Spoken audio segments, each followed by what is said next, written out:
Hi friends, எல்லோரும் எப்படி இருக்கீங்க? இன்றைக்கி நம்ம சிந்து சிங்கிங் கிச்சனில் பருப்பு உருண்டை மோர் குழம்பு எப்படி செய்கிறதுன்னு பார்க்கலாம். இப்போ இதுக்கு தேவையான இன்க்ரீடியன்ஸ் என்னென்னு பார்த்துடலாம். கடலைப்பருப்பும் துவரம்பருப்பும் காஞ்ச மிளகா ஜீரகம் இது எல்லாத்தையும் ஒரு 2 ஹவர் கிட்ட நம்ம தண்ணியில் ஊற வச்சுக்கலாம். ஃபஸ்ட்டு நெக்ஸ்ட் தாளிக்கிறதுக்கு ஜீரகம், உளுத்தம்பருப்பு, கடுகு, துவரம்பருப்பு, மஞ்சத்தூள், உப்பு, காஞ்ச மிளகா, இது பச்சரிசி கொஞ்சமாக, தேங்காய், இது தயிர், பொடியாக அரிஞ்ச வெங்காயம், பூண்டு பொடியாக அரிஞ்சது கொஞ்சம், இஞ்சி பொடியாக அரிஞ்சது, கொத்தமல்லி, கருவேப்பிலை, பச்சை மிளகா காரத்துக்கு ஏற்ற மாதிரி.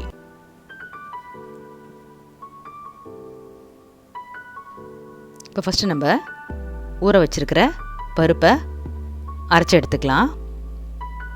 இது ரொம்ப பேஸ்ட்டாக அரைக்காமல் கொஞ்சம் கொரகொரப்பாக அரைச்சி எடுத்துக்கலாம். இப்போ இந்த மாதிரி அரைச்சதை எடுத்து ஒரு பேசனில் வச்சு நம்ம கொஞ்சமாக உப்பு சேர்த்து பொடியாக அரிஞ்ச வெங்காயத்தையும் சேர்த்துக்கலாம். கொஞ்சமாக கொத்தமல்லி. இப்போ இது எல்லாத்தையும் நம்ம நல்லா மிக்ஸ் பண்ணி உருண்டையாக எடுத்து ஆவியில் வேக வைக்க போகிறோம். இந்த மாதிரி உருண்டையாக உருட்டி இட்லி தட்டில் கொஞ்சமாக ஆயில் தடவி நம்ம இதை வேக வச்சு எடுக்க போகிறோம்.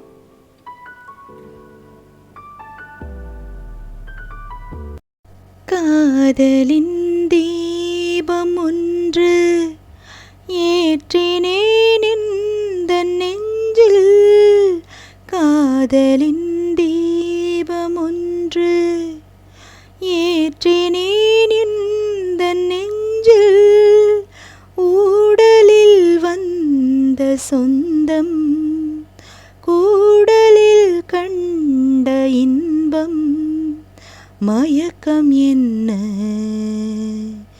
காதல் வாழ்க, காதலின் தீபம் ஒன்று ஏற்றினேன் இந்த நெஞ்சில்.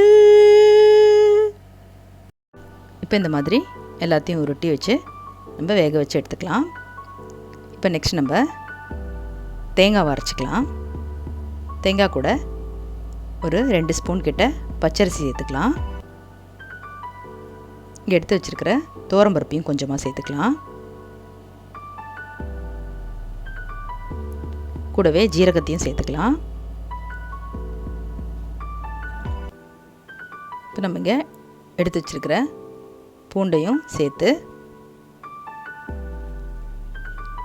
காரத்துக்கு ஏற்ற மாதிரி பச்சை மிளகாவையும் சேர்த்து கொஞ்சமாக கொத்தமல்லி சேர்த்து ஒரு பேஸ்ட்டாக அரைச்சி எடுத்து வந்துக்கலாம். இந்த மாதிரி தேங்காய் அரைச்ச பேஸ்ட்டும் தயிரையும் இந்த மாதிரி நீங்கள் ஒரு வாட்டி அடித்து எடுத்துக்கோங்க. இப்போ ஒரு கடாயில் தேங்காய் பேஸ்ட்டை சேர்த்துக்கலாம் ஃபஸ்ட்டு. நெக்ஸ்ட்டு நம்ம இங்கே அடித்து வச்சுருக்கிற தயிரையும் சேர்த்து நல்லா மிக்ஸ் பண்ணிக்கலாம். கூடவே கொஞ்சமாக மஞ்சத்தூள் சேர்த்துக்கலாம். தேவையான அளவு உப்பையும் சேர்த்துக்கலாம். இப்போது இந்த ஸ்டேஜில் நம்ம ஸ்டவ் ஆன் பண்ணி நல்லா இந்த ரெண்டையும் மிக்ஸ் பண்ணி விட்டுறலாம். கொதிக்க விடக்கூடாது. நம்ம இதை சும்மா இந்த மாதிரி நுர கட்டின உடனே ஆஃப் பண்ணிடலாம். ஆஃப் பண்ணதுக்கப்புறமா நம்ம இங்கே வேக வச்சு எடுத்து வச்சுருக்கிற உருண்டை எல்லாத்தையும் இந்த குழம்புல சேர்த்துக்கலாம்.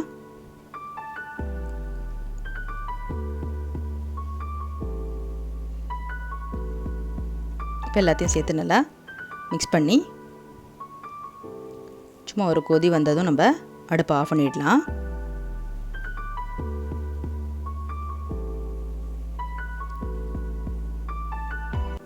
ரொம்ப குழம்ப கொதிக்க விடக்கூடாது.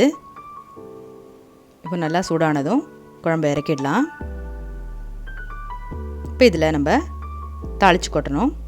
அதுக்கு எண்ணெய் ஊற்றி கடுகு உளுத்தம்பருப்பை தாளிச்சிடலாம். கடுகு நல்லா பொரிஞ்சதும் எடுத்து வச்சுருக்கிற காஞ்ச மிளகாவையும் சேர்த்து தாளிச்சிடலாம். பொடியாக அரிஞ்சு வச்சுருக்கிற இஞ்சி பூண்டையும் சேர்த்துடலாம். இஞ்சி பூண்டு நல்லா வதங்கணும். வதங்கினதும் லாஸ்ட்டாக கருவேப்பிலையை சேர்த்து